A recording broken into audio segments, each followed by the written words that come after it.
Okay, so hi everyone. So we're super excited to be here. My name is Shannon Morales. I am the Philly chapter director of Techqueria, the first chapter director for Philadelphia.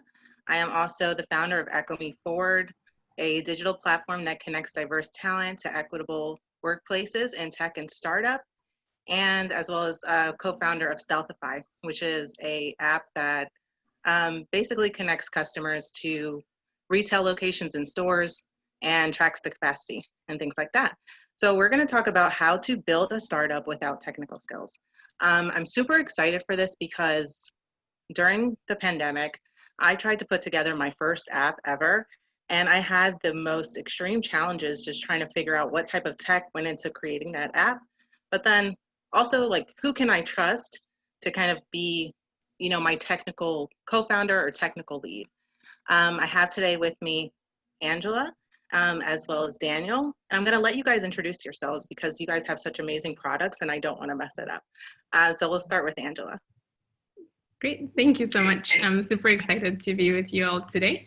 My name is Angela Guzman, and I'm a designer and entrepreneur based out of Silicon Valley in California. And for the last 12 years or so, I've been working in tech at companies like Apple, Airbnb, and Google, designing and leading experiences on different platforms. Today, I'm actually the founder and CEO of Techqueria, which is a tech startup that focuses on real-time digital coaching by connecting your needs with a personalized solution. It's kind of like YouTube, but with all the components completely tailored to you. And so our mission at Techqueria is one, to connect people with culture, help people, and also bring that human touch to tech that I think is missing in a lot of products. So I'm super excited to share my little bits and pieces here with you all throughout this hour. Thank you so much. And how about you, Daniel? Thanks, Shannon. And Angela, I checked out your website. It looks amazing. Excited to try the product. So I can dive into my background real quick. I was born in Bogota, Colombia, grew up in Atlanta, Georgia, studied business at Boston University. In 2010, I started a company with my dad called Mobile. We had a technology that allowed mobile applications to send videos to the TV. It was a really fun experience working on that with my dad, and we raised a little bit of seed capital. We had Mark Cuban invest in the startup, and eventually we were acquired by Samsung, where I spent 2 years doing business development for the TV group on TV applications. And then have also worked at a drone startup and very interested in real estate. So have been exploring that space. And in June, I actually kicked off traveltrack.com, which is the no-code project that I'm building right now. And very excited to share with you guys about my experience building with no-code and how easy it is and how everybody should be building their ideas. So thank you. Yeah, I'm definitely all for this because I need to know all the no-code tricks and tips that are out there right now. So I feel like as startup founders and, just as entrepreneurs, we're kind of driven by our passion for something. And sometimes you have like that mix between like, should I be more social impact or should I be more like profit driven? How did you guys decide whether or not to, make your businesses more like social impact and nonprofit, or make it a for-profit business, especially Daniel with yours being focused on things that happened in the pandemic, and then Ashley with yours being focused on just helping people get to a better space in their lives? Yeah, definitely. I don't know, Daniel, if you want to start with, I'm very curious to learn about your space. Sure, I can start. So that's a great question. I think every business should have some sort of social good or impact strategy. I think for profit or not for profit, you should still be contributing like positive things to society. So I don't see it as for profit or nonprofit.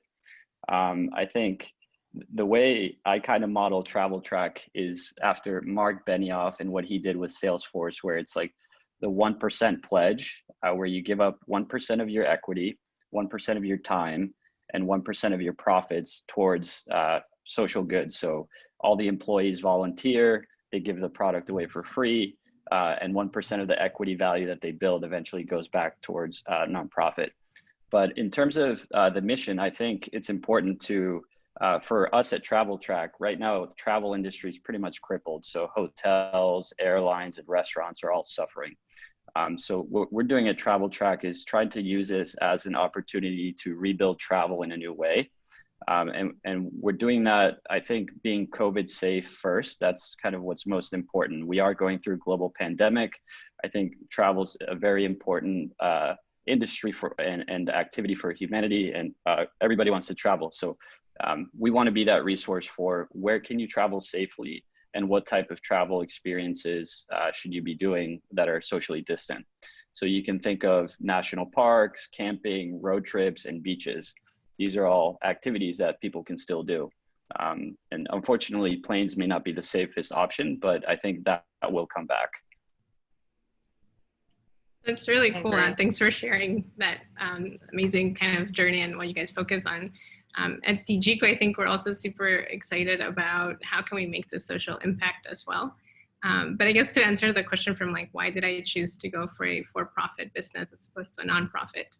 I was actually really curious to learn traditional business paths. My background is in design. I have a master's in graphic design and an undergrad in industrial design from RISD. And so going from that world into the entrepreneurial world has been a big learning experience for me. And so for me, the curiosity was really about how do you fundraise? How do you build a product? How do you launch a product? How do you acquire users? How do you scale and so forth? And I think that interest and curiosity started when I was really little. When I was living in Colombia, I'm from Colombia originally, also from Bogota. My father unfortunately had cancer for a long time, so he passed away when I was very young. And it sort of left my mom as head of the household. And so she had to like figure out a bunch of stuff. She was a housewife.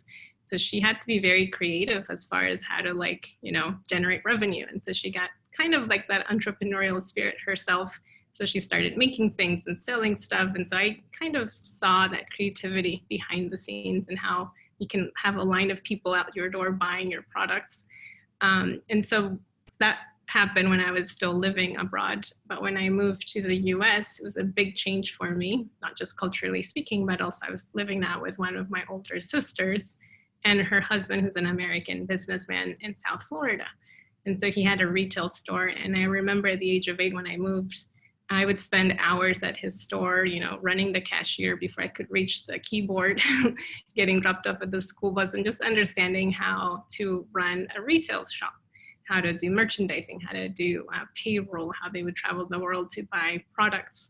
And so from that angle, I think I was really drawn into like the traditional route of a business. But similarly to Daniel, one of the things that I'm feeling really fortunate at, having had an amazing education and opportunities in tech, is I feel this need to give back. And so when I left Google in 2019, one of my goals was no matter what I build, I want to have social impact. And that was kind of a huge driving force. And so for me, it's about how do I help people through technology, because I've had this privilege of working in tech, getting a great education, and I want to kind of share that and then see how we can drive that forward. Yeah, absolutely. I mean, I love both of your stories. And let me just like throw in a little like fun fact. My dad is from Colombia. He's from Medellin. So I think that's just so cool that awesome. We have Colombians in the house, you know, representing. That's nice. So with all of your backgrounds, Angela and Daniel, like what was the biggest challenge, you know, when you decided, okay, I'm going to set out and I'm going to create a startup? What was your biggest challenge? That's the biggest challenge. It's just saying that you're going to start a startup? Yeah. So I think that's the biggest step, I think, in starting a company is just having kind of the confidence and commitment to saying, okay, I'm going to go out on my own. I don't have a salary or a job, and I'm going to try to build value and convince the world that it needs something that doesn't exist. So I've struggled with that with Travel Track. I've been kind of sitting on this idea for over a year and didn't launch it until June. And I think it was just one day, as soon as you start telling people, I think that's some advice, is just start telling people you're going to do it and have your family and friends hold you accountable. So I would say that's the hardest part for me. What about you, Angela? For me, so my solution to that problem, before I tell you what my biggest hurdle has been, my solution to kind of getting over that fear was to just put myself in the shoes of what if I leave Google tomorrow, because I was at that company at the time. And until I felt that I would have no regrets, I didn't make that leap. So it took me about 12 months, to be honest, to be able to feel courageous enough, comfortable enough to leave a comfortable salary and, you know, people in the office type of environment to being completely alone and doing things on my own. So that was kind of my trick on pushing myself to make that leap of faith. But I think for me, now that I'm in that space of running a startup, has been actually to find a partner in crime. So I think it's been really challenging, even though I have tons of friends in tech and not just engineering, but product. And it's been more challenging, I think, to do that than to find capital and you know, money. I mean, I'm not saying that we've raised a ton of money or anything like that, but it's actually been a little bit easier to find money than to find that person. And I think it has to do with people are, you know, hesitant to quit a very stable job. So part of it was, I'm not ready to leave my job.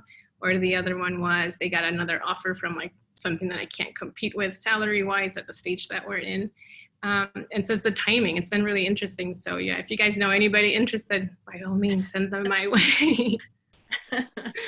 Exactly. And I think it is difficult to find that partner in crime because they have to have like a similar passion as you, as well as, you know, be risk adverse, like willing to kind of jump out there and say, yes, I'm, you know, gung ho for, you know, this product and I believe in it wholeheartedly. So that is difficult to find.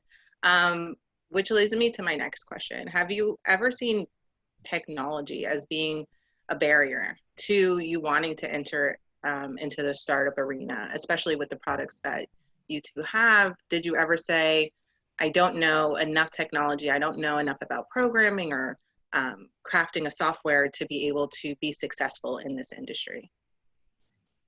Daniel, may I just piggyback from my answer to answer this question really quick?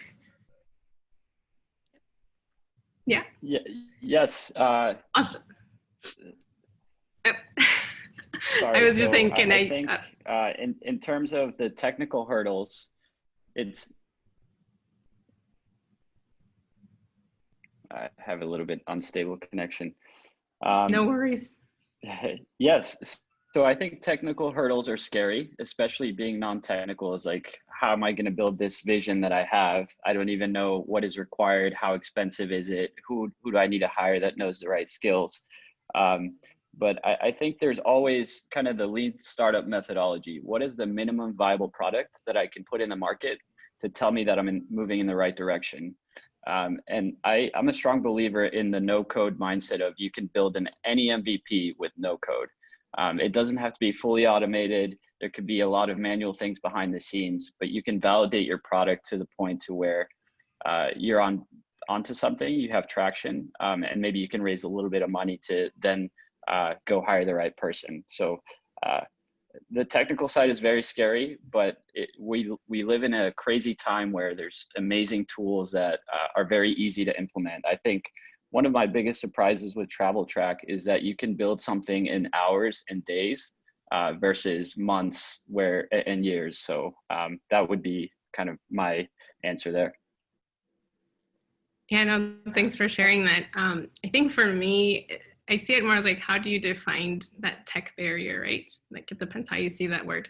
Because to me, I've been working in tech for my entire career. So I feel like I am tech knowledgeable. I'm not an engineer, so my coding skills are super basic. I would never try to code a full-on product by any means. So I think for me, it was more about breaking it into two parts. And the first one is kind of the initial state, similar to what Daniel was saying here. That really, if you have the perseverance, the creativity, the curiosity, the strength to push this thing out, I think anyone has the capacity to start a company in tech. The question is, how then do you actually make it so that it functions properly and it has the ability to scale even in smaller stages? And that's where really the engineering support comes in. And so in my case, because I've surrounded myself with a lot of mentors and people that I've worked with in the past that have pointed things out and guided me, I have that access, and I feel very lucky to have that access to them and ask them questions and sort of I don't spend like hours with them. It's just like over coffee every now and then. Maybe it's just one conversation in the course of a year that makes a huge difference. And so that's what gave me that sort of roadmap without really having like a tech partner at the time. And once I got over that hump and I built out more or less what I wanted to focus on, I sort of found this amazing engineer that has really helped me build the platform. And so we worked very closely, and I already knew who I wanted to look for and who to hire and what qualities and skills they needed for the job because of that process of connecting within my own network. So I just want to say you both are obviously very lucky to have strong, like technical as well as like startup entrepreneur networks within close proximity to you. And I think that, you know, we'll talk about that later, but I want to get into kind of like some of your no code favorites. I myself have been looking and searching for no code ways to build my app. I've definitely run into some roadblocks, and I feel like other professionals or entrepreneurs out there run into similar roadblocks. So can you give us like your top like favorite like no code platforms to go to kind of build on different products, or just your tips for finding no code? I guess I can start with something, and maybe it's going to be a little controversial. I don't know. And I'm probably dating myself also, but I'm very much old school. So because I'm a designer by training, obviously I know how to use Photoshop, Illustrator, Sketch, all these tools that facilitate storytelling and, you know, just mocking something really quick. So for me, my go-to tools that are not tech, by that I mean they don't code in them, are these tools like Photoshop. And then what I end up doing if I want to throw an idea really quickly, because my team is distributed, I put it on Google Slides. And I love that because I can comment, we can change things around. I know there's like Figma and other products out there that allow you to do collaboration within that product. But I feel like because that's my go-to tool is Photoshop, it's much easier for me to do it that way. And of course you have things like Asana that help you track and modify things easily in an organized fashion. So it's kind of a hybrid of all these things with Slack, and everybody has different ideas. So we throw things together and we just make it work and we make it happen. Yeah, that's awesome. Those are great tools. So we use a lot of the same ones at Travel Track. I would say in terms of actually building the product, our stack, which I recommend is for front end is Webflow. Webflow is really good visual design for mobile and web responsiveness. So think of drag and drop interactions for web. That's what traveltrack.com is. And then on the automation side, I love working with Zapier.com and Airtable.com. So that's kind of the back end. So that's our database system. It's literally a spreadsheet in Airtable. And then with Zapier, we customize all the content on the website. So it's a great way to automate stuff. We use Slack, similar to Angela. So anytime something happens on the website, whether it's a new notification or a new payment, we get notified in Slack. And then email marketing is huge. So I think that's a huge acquisition channel for us. If we have your email from the website, then you're going to receive personalized emails and in an automated fashion. And for that, we use palabra.io, Palabra, and MailerLite. So, and we automate that as well with Zapier. Some other really cool no-code tools that we don't use that the community might be interested in are Glide App. I think it's glideapp.com, might be Glide Apps. That's for building an iOS or Android app with no code. Adalo is another one for building mobile apps without code.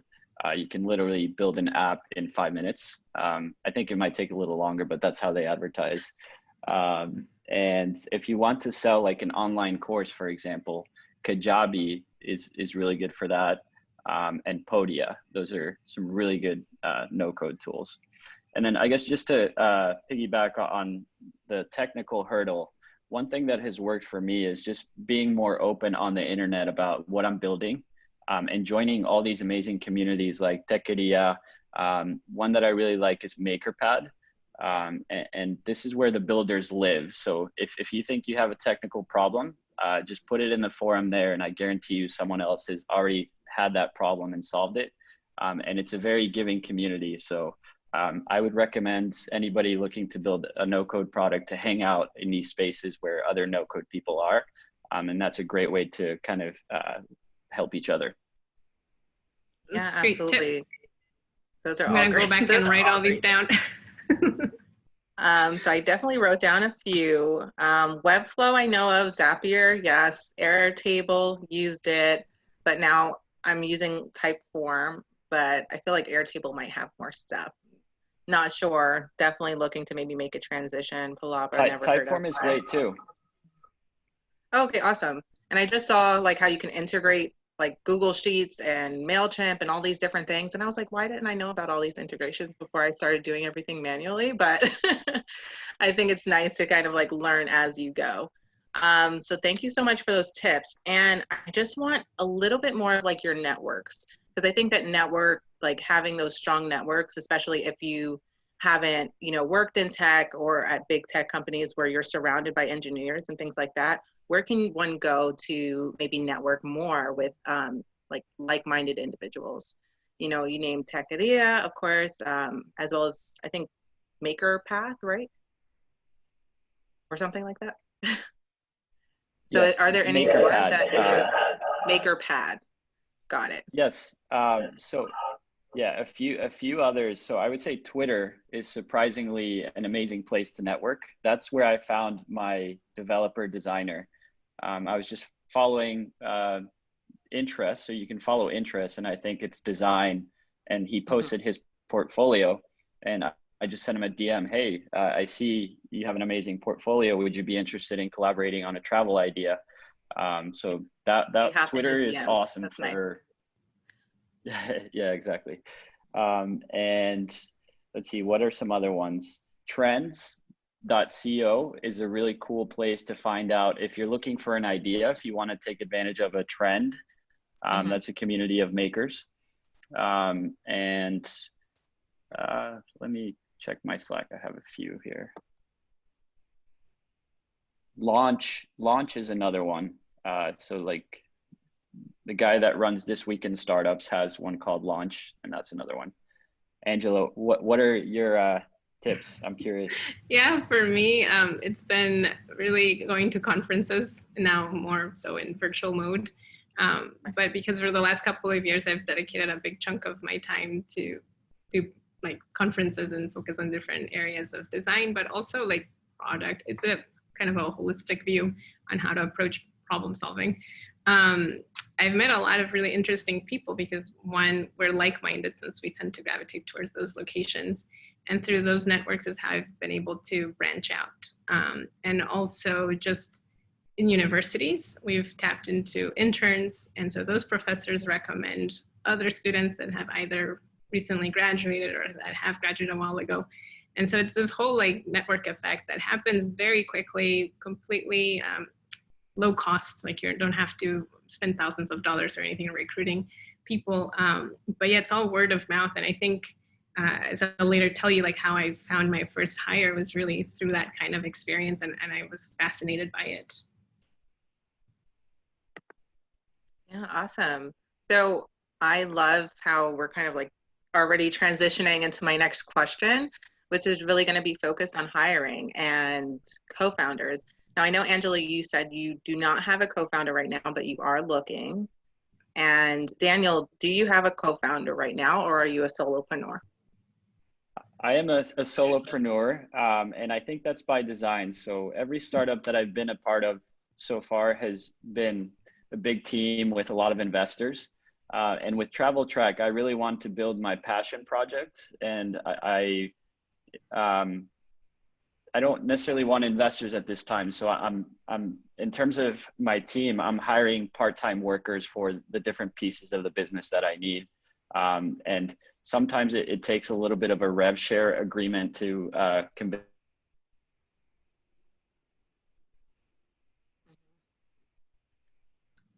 I think we lost him.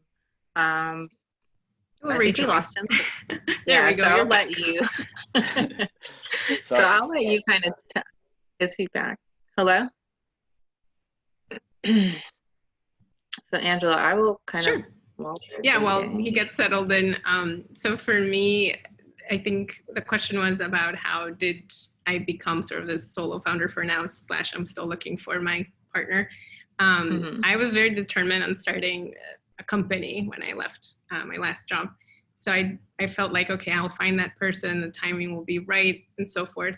So I was never held back by that kind of fear of being alone for a bit. And so for me, it's been really about kind of relying on another subset of folks, kind of like what Daniel was saying, whether they're part-time or contractors or very young up and coming designers, interns, et cetera, the whole spectrum, people that just want to donate time, I guess, in some ways also. So it's been really fortunate because I've met really great folks through these conferences, as I mentioned previously. And for example, one of my first hires was not a tech person, it was actually a business student from Colombia. Because I had been in that country doing these talks, and I remember going to a classroom where I was giving a talk to about 200 students, and at the end it opened up for questions. And he was the first one to ask a question. And normally I'm like, yeah, I'll answer whatever. And you know, they're very nice. And so we talk afterwards. But this person in particular stood out to me for the very first time because the question was so specific, so tech focused. Like I was like, this person knows a lot about technology. And I'm going to talk to him later on. So after the conference is concluded, I reached out to their dean and I was like, who was that person? I even took a little photo, sent it over. I was like circling their head, this person, who's that? And she's like, oh, it's Raphael. And yeah, he's one of our best students. I was like, I knew it. So fast forward, I left Google, I started my own thing. And the first person that I contacted was that individual, Raphael. And he was shocked. He's like, how can you do this based on one question? How did you remember me? And I was like, trust me, you stood out. And he's been a huge asset, a huge support. And later on, I started to kind of grow my little team, also distributed in different places around the globe. But yeah, it's been really, really interesting to find talent, stay in touch, and you know, go about it in a non-traditional fashion. Right, absolutely. Daniel, are you still on? Are you on now? Just wanted to make sure I'm not skipping. I am. Sorry about that. No, it's unstable connection here. But yeah, I would say I'm a solopreneur, and it's definitely hard. I think the hardest part is well, finding people at the right times when you're hiring for a specific need, but also committing and meeting your deadlines. So it's very easy to say, okay, I'll launch next month. Or yeah, I think when you're building a product and you're the only person that's really driving it forward, it makes it more challenging. So sometimes I do consider like, maybe I should go out and get a co-founder, but I think right now I need to launch and get customers and before I continue down that path. Yeah, absolutely. So I love, obviously, the way both of you are thinking. I'm also a solopreneur, so I decided that I really wanted to kind of focus on leading all of the initiatives that I was working on because they were, you know, strong passions of mine.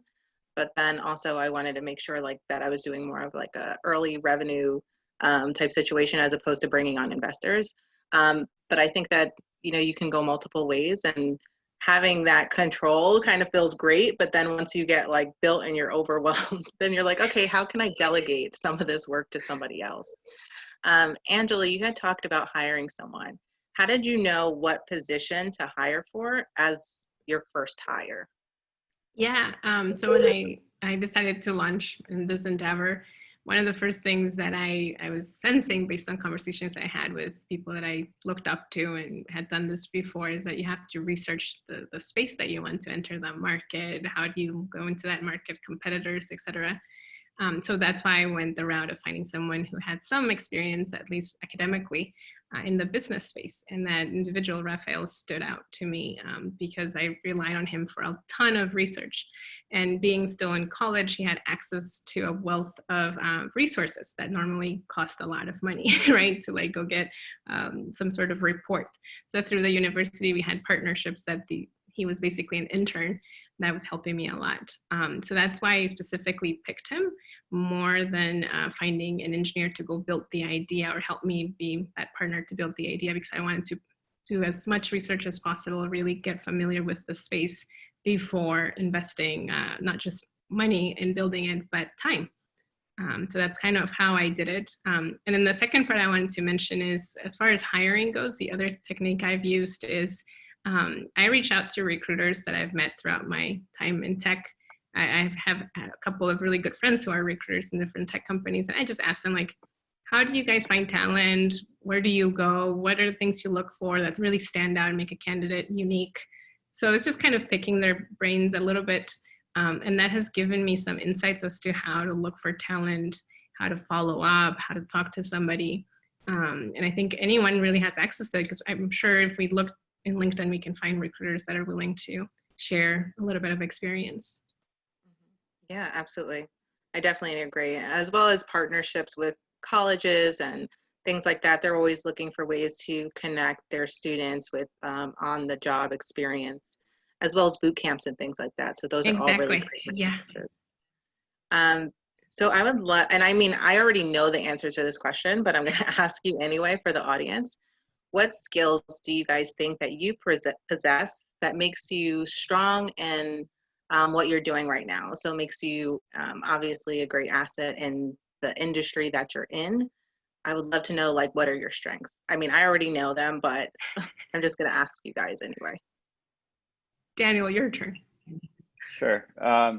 So I think what I really enjoy doing, and I think I'm pretty good at it, is being scrappy in the early days of a product and trying to get customers. So being creative in terms of what channels am I going to try to scale the business with. So whether that be testing email marketing, getting an Instagram account and trying to grow that, or doing a partnership, it's just being creative. It's like, where do my customers hang out? How can I reach them without having to pay for advertising? That's what I like to do. And I would say that's like my superpower. Yeah, awesome. And how about you, That's Angela? really smart. I think my superpower is one that I sort of hinted at the beginning of the chat, which is kind of this, I call it the approach of being fearlessly forward. It's actually the topic that I like to give conferences on at the moment, which really is about how you approach to your approach to life, and how do you set your goals. So for me, coming from an atypical background as an entrepreneur, it was really scary to make that leap. But because since I was little, I've had to, like, face some challenging situations and find very creative solutions. So I know right away that no matter the obstacle, there's a creative solution ahead. So that's what's keeping me moving forward and setting those goals as to, like, what do I want to do this month and the following month with my company, and how do you balance this with that? So I think that's my super power, because it's really what propels me to keep building and growing my company. I would also just say you have like the best design I've seen in a long time on the web. So your website's incredible. You. Thanks. I feel like, especially when you know that someone's like a solopreneur and you look at their website, you can always kind of like tell their strengths. So when I checked out both of your websites, I'm like, oh, she looks like she's really great with design and just like how everything flows together. And then when I saw Travel Track, I was like, wow, there's so much functionality in this one like web page and web platform. Like, how did he get all of this stuff like integrated like onto the web page? So I just saw those immediately when I saw both of your products, and I think it's really amazing. I would love to know, is there anything that you wish that you know now that you wish you knew before that you would like to give people as I guess a tip or a hint as to either starting your business or just something that you want to share with the audience? Yeah, if you don't mind, I'm going really quick. So for me, as I reflect on this question, I think it's been trusting myself more. Typically, like in my former life as a designer, I followed my gut pretty easily. I had already adjusted and learned how to read into it and go ahead. But doing this for the first time, I started to question many things, especially when you would talk to an investor or somebody who you expect a lot of feedback from. And they would say things like, but nobody would want this. And you're like, well, what do you mean? I've been like researching, testing. People are really excited to like try these things. So I started doubting myself. And I wish I had sort of relied on my technique from my prior life, just to plow forward instead of getting distracted with variations too many times. Because at the end of the day, what I have now is actually what I wanted to start out with almost a year ago. So it took me a year of exploration to get to this point. I'm like, I could have done it faster. But in retrospect, that was the lesson I had to go through, because now I know that I have what it takes, that I can listen to my instinct.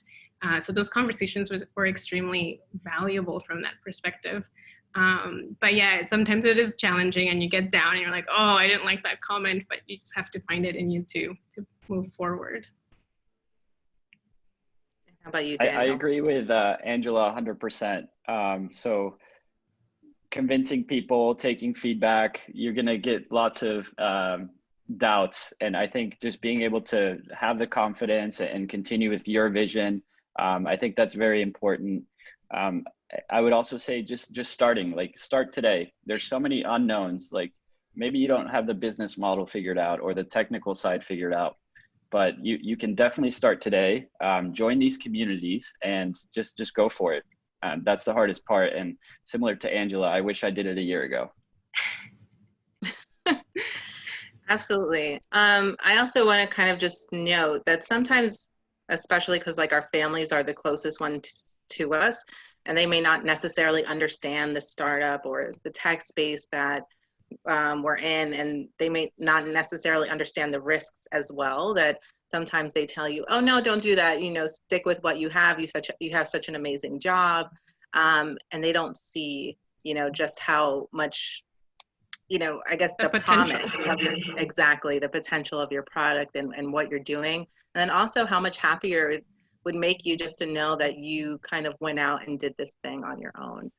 So I think sometimes we let our families get into our head, and we need to do more of focusing on what we want, within our own lives, and start to achieve those goals, even if little by little, and you're working and you're bootstrapping your business at the same time. There can be tiers, and it's a work in progress, and you're not just automatically going to be, this solopreneur unless you are fortunate to save thousands of dollars. But I mean, normally, we would just have to kind of take those steps little by little. 100%. So we do have a couple of minutes left, and I know, Daniel, you had slides or something that you maybe wanted to share, or walk through some of the, not sure. I don't want to put you on the spot, but if you do, I would love to see it. Sure, we can give this a try. I'm going to share my screen. Oh, it says screen is disabled, or screen sharing is disabled. No, I got you. Hold on. Oh, you got it? Oh, nice. Okay. She has the control. I'm not letting you go that easily. Hold on. Wait, hold on. Wait. I wasn't ready for this. And I'm going to try my best. Multiple participants can And share. Daniel, while she's changing the settings, where did you say you are based? So I'm currently in Tulum, Mexico. I'm living in a house with 20 other entrepreneurs, and we call it Launch House. So we're all building things here. The only problem is the internet is not great. So as you guys have probably seen. Yeah, because everyone's on it, right? Yes. Everyone's on Zoom calls, and there's just not great Wi-Fi here. But in the US, I'm living in Florida, in Wellington, Florida. Cool. Awesome. Launch House. Nice. Are you in the Bay Area? I'm generally in the Bay Area. It's just because of the smoke in the Bay Area. I had to go to Florida with my dog, cool. My 3-year-old, my husband, like the whole gang. And we were very much careful about going out and stuff. So getting on a plane ride here was interesting. The air quality and the fires in Florida are scary. In California, they were really bad. That was pretty bad. I think the Bay Area is one of the best places to live, without the fires. But outside of the fires, it's very nice. Okay, should I try it now? Yes, I might have worked magic. Not sure. Okay, cool. Yes, I've heard of Bubble. Yes. So your website is also very nice, by the way. Thank you. This is all from the designer I partner with, that I found on Twitter. So Thomas, he's been incredible. Nice. But so this is a Webflow front end, and then this zaps into MailerLite, where we do email campaigns, and then these are auto-populated from an Airtable with Zapier. So just some of the tools that I've been using. You can see here, Zapier, that's how I set that up. And then our search page. So if you go to lists, this seems like a very sophisticated search. Like for example, if I type in Denver, it immediately pops up. Or if I go show me a food destination, Austin pops up. It seems like it requires a lot of engineering, but honestly, this was 15 minutes with JetBoost. So this is a plugin that you can use for Webflow. And then just some other tools. Bubble's a really good place to build no code with. MakerPad, this is the community that I mentioned. So if you have questions or want to learn tutorials, this is a great place. Trends is also a great destination to figure out like what business you should start. Adalo for mobile apps, Glide for mobile apps as well. Palabra for, it's not working, for email marketing. Kajabi for video courses. If you have a skill and you want to just share it and charge for it on the internet, you can do that with Kajabi. And then Rewardful is one that I'm implementing with influencers. So it's a way to do a rev share for your business. So they share a link, people sign up, and then they get a portion of that. So it's a good way to incentivize people to bring you customers. So sorry to take too much time, but I thought this might be useful for people. Yeah, no, I was hoping that you would like have showed me more tech stuff or no code tech. Just because, like I said, there's just so many out there, and I hate to, you know, we don't have that much time. You know, we have to like move, and we have to move really quickly. And automating a lot of the like operational stuff, like a lot of the business operations on the back end is super important, just to kind of like streamline everything. So I hate to like, even right now, like with being in Typeform, and then now I'm like, oh, everyone's using Airtable. Like maybe Airtable is better. No, and then having to switch all your function out, your stuff. Go ahead. Sorry, yeah, I was just going to say Typeform is amazing. If it's a great way to capture information, great user experience, and you can also use Zapier for whatever. So I like Typeform. So how did you get like that front part, like the front end of your, so you have like the back end, which is like your Airtable. So you must have like the countries and like whether they're in certain statuses and things like that. And then it's pulling into the front end. You said your designer had to kind of create that front piece, right? Yeah, so he designed the skeleton, basically said, if you give me an image and a title and a COVID status, this is what it's going to look like. And then with Airtable, we sync it with this Webflow CMS through Zapier. So I need to fill in all these different things. I put a picture, a title, a status, and then it zaps into the homepage. Awesome, awesome. And then Angela, I would love to learn a little bit more about your platform. Like I know I wanted to kind of like do a deep dive into everything, but I didn't sign up on time to like go through it all. But you said it's kind of like it's kind of like YouTube. So you had to integrate some type of like video something, like you connected something. Can I learn a little bit more about that? Yeah, definitely. So let me pull up my website really fast, kind of like what Daniel said, to give some color to what I'm explaining here. So let me sure. Open this up. And let me do something quick here, because my screen. All right. Let me know when you guys can see it. Mm-hmm. We can see it. Awesome. So Techqueria is basically a place where you can find experts on all kinds of things. Right now we have 4 categories, like cooking, education for children, and support for parents who are teaching their kids from home, beauty, and life coaching. And so these illustrations kind of capture that sentiment. And because I'm a designer, I've paid a lot of attention to like that part of the, the experience. But to answer your question, so what the technology that we offer is basically a bundle of services. It's the video call, it's the kind of booking flow. So you can select as an expert, you can select what hours you're available for. And then as a learner or a student, you select your slots, and we handle the payment, whether it's global or domestic. We can help you with that, which actually is quite a bit of a problem if you're like teaching from Colombia and you're trying to collect funds from somebody in the US. Typically you have a lot of transaction issues, or you don't really receive the money as easily. So we kind of facilitate that, as well as allowing these experts to broadcast their services on our platform, sort of like a storefront. So deeper down into the platform, you can find the categories and the grid of experts and what they offer. So it's really nice because it's allowed me on a selfish level to kind of reconnect with my Colombian roots. That's actually why I started this, going down this path. I wanted to learn more about like Colombian food and Colombian music and Colombian culture, because I left when I was very young. And so far I've taken lots of cooking classes with chefs from Bucaramanga or Bogota, who've taught me a lot of things, and now my kitchen smells like my kitchen when I was really little. So I think it's been really fun to do those connections. But yeah, to your point, we do offer that video call integrated, so we don't use Zoom or anything like that. It's all within our platform. And then the one thing that I wanted to kind of quickly point out is at the very beginning of this year, before the pandemic kind of happened, one of the things that we did, and I'm looking at it here, we partnered with a foundation in Colombia called Fundación Acción Interna. It's a very well-known foundation in that country. And this was really our first beta testers, and we didn't do it for that reason, but it just so happened to be that way.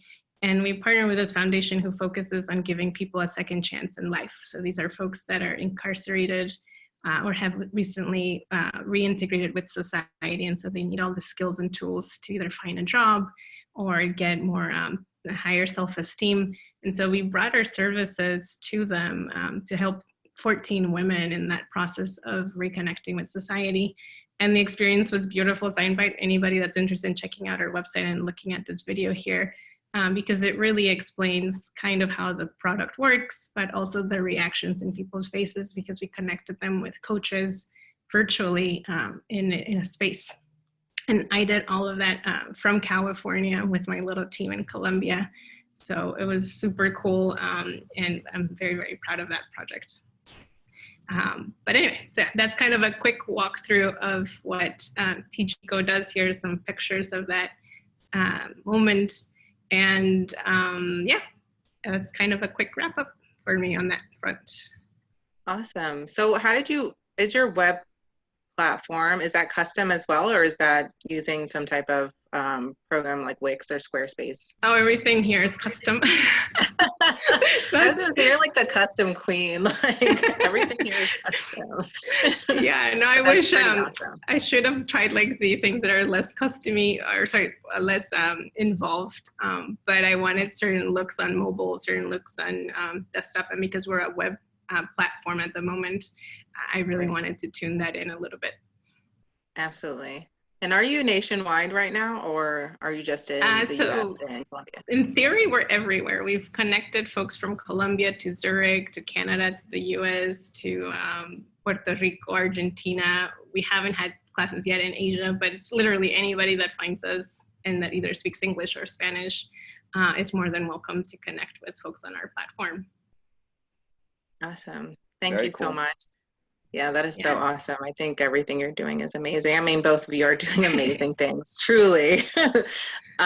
So just to wrap up, I know we've kind of touched on a lot of things, and I'm just going to allow you guys, you know, a minute or two to kind of do your last minute spiel of anything that you kind of want to share as just a last minute takeaway. So Daniel, I'll let you start. Sure. I'll be quick. I just think start today. Join a community. Anybody can build it. There's so many tools online, so many tutorials, and just go for it. Yeah, it's a really great suggestion. I think for me, it's more about like as a Latina, I think we have the capacity, and even like men and women and everybody, but specifically coming from the Latinx community, we have this amazing capacity and wealth of creativity and perseverance. And I really think that's the kind of the key recipe or key ingredient in a lot of the ways entrepreneurs from our background excel. So really rely on that resilience. Don't look back and don't be scared, like keep going forward, because you'll find some form of solution like we always do. So yeah, that would be my little takeaway. Yeah, absolutely. And I guess just to piggyback off of you, Angela, is that, you know, we come from scrappy families already. You know, our moms and dads and grandpas and grandmas are hustlers. You know, they've had to spend generations just bringing us forward and moving us from where we were before to now where we are today, just able to access so many opportunities and resources. So we really need to take advantage of that and not be fearful or scared. We just have so much potential, and there's so many things that we can do. So, you know, don't have that fear inside yourself. Make sure you have that motivation as well as that confidence to push yourself forward and say, I can do anything. So thank you so much. Appreciate you guys. Bye.